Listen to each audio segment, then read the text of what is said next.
Voilà, je me présente, je m'appelle Mamdi Taoufik. Je suis propriétaire de cette demeure, ça fait depuis 2002.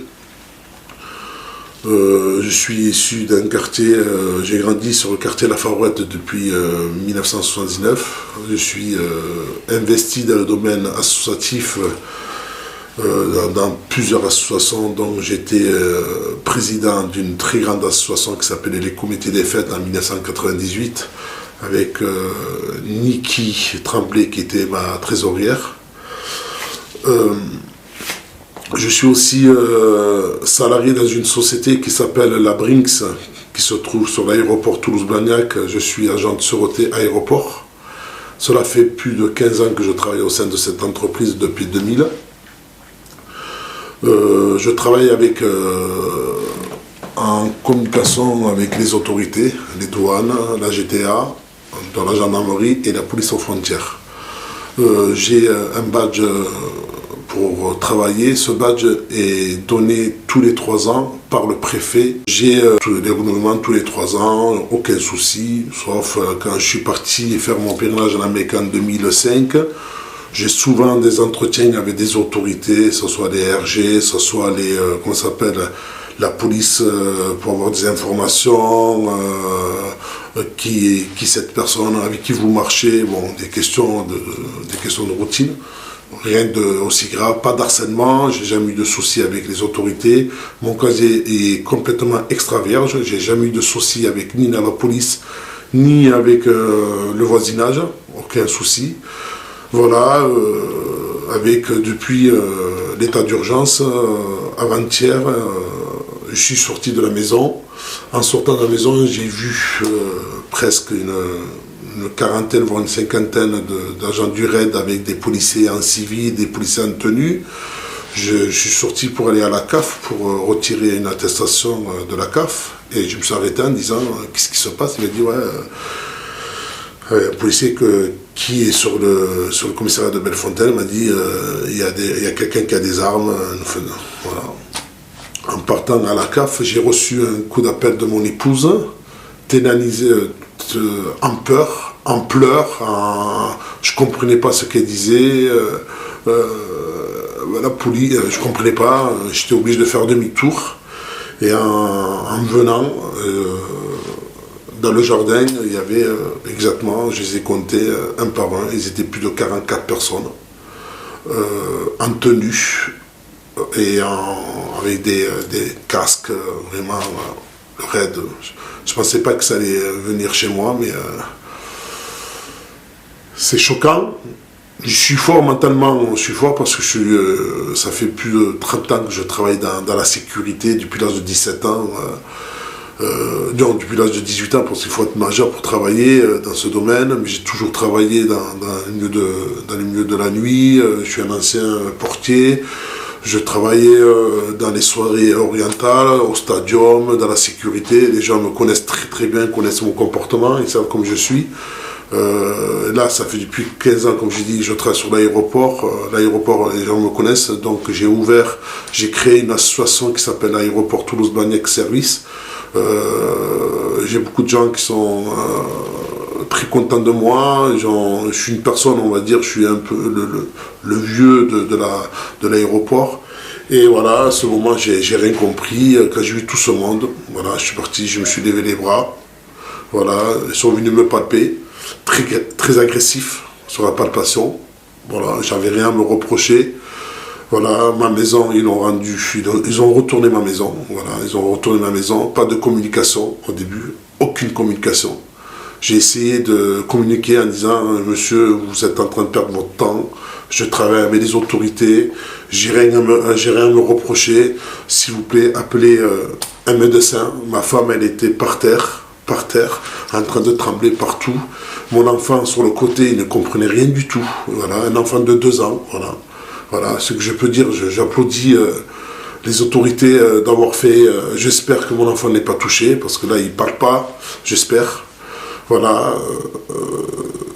Je ne suis pas choqué, je suis plus choqué de voir de l'état de ma femme. Voilà. C'est pas être choqué, ce qui s'est passé, parce que j'avais rien à me reprocher. Et il faut comprendre aussi qu'il y a beaucoup de gens qui n'ont pas compris sur la dépêche. Je ne suis pas dans un bâtiment, je suis dans ma maison, c'est une maison. C'est-à-dire que si ma femme elle a vu des gens par la fenêtre, c'est que j'ai un jardin. Voilà. Elle a aperçu des gens casqués. Et voilà. Ma femme ne croyait pas que c'était la police. Ma femme elle a cru que c'était des terroristes. Voilà. Voilà. Et je combats le terrorisme avec mon boulot. Mon boulot, c'est de trouver des armes, de l'explosif sur des passagers qui prennent des vols. Ça fait 15 ans, merci Dieu, que je fais ce boulot. Ça veut dire, si ça fait 15 ans, je pense que je suis assez professionnel dans mon métier.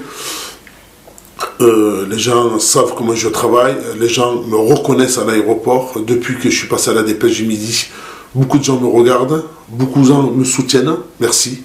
Je remercie beaucoup de gens qui ne me connaissent pas et me soutiennent me soutient via Facebook, via Twitter. Je suis vraiment ému parce que je ne pensais pas avoir autant de soutien. Si je compterai, je pense que j'ai à peu près 200 voire 300 personnes qui m'ont écrit, qui m'ont appelé, qui sont venues. Merci des sœurs musulmanes qui sont venues soutenir mon épouse. Des frères qui m'ont appelé, excusez-moi, c'est plutôt l'émotion qui joue sur mon comportement. Je suis humain, hein. Je ne suis pas un robot comme ces gens qui sont venus me perquisitionner agressivement, sans communication, le néant, sauf, on va dire les vérités. J'ai rien à cacher, j'ai jamais menti. Il y avait une officier de police qui a soutenu mon épouse en disant calmez-vous, il n'y a rien de grave, si vous ne vous sentez pas reproché, ça va bien se passer. Elle a proposé du sucre à mon épouse, elle a proposé un bonbon, voilà, mais moi en voyant l'état de mon épouse, j'ai demandé si je peux appeler mon médecin. Ils m'ont dit non. J'ai dit moi j'appelle mon médecin, que vous voulez pas ou que vous voulez ou que vous voulez pas, j'appelle mon médecin. Je pense qu'ils se sont communiqués avec les yeux. J'ai appelé mon médecin. J'ai demandé au médecin de venir, urgent, parce que ma femme, elle était dans un état secondaire. Elle tremblait de partout. Jusqu'à maintenant, elle tremble, hein, elle ne dort pas. Elle prend des cachets. C'est pas des cachets qu'on jette par la fenêtre, c'est des cachets qu'elle avale. C'est des cachets qui coûtent assez coûteux. Et ça m'embête de voir la mère de mes enfants de cet état. Ça me met en colère. Parce qu'on n'a rien à se reprocher. Et je veux dire un petit mot qui n'est pas méchant. Les personnes qui soient disant fachos, qui ne comprennent pas la cause, il faut se mettre à notre place. J'ai rien à me reprocher. Je suis un citoyen français. J'ai vécu en France depuis l'âge de 3 mois. Je suis venu en France. Je n'ai pas demandé à venir en France. C'est mes parents qui m'ont amené. C'est mes parents qui m'ont fait grandir. C'est la République qui m'a fait grandir dans une éducation nationale.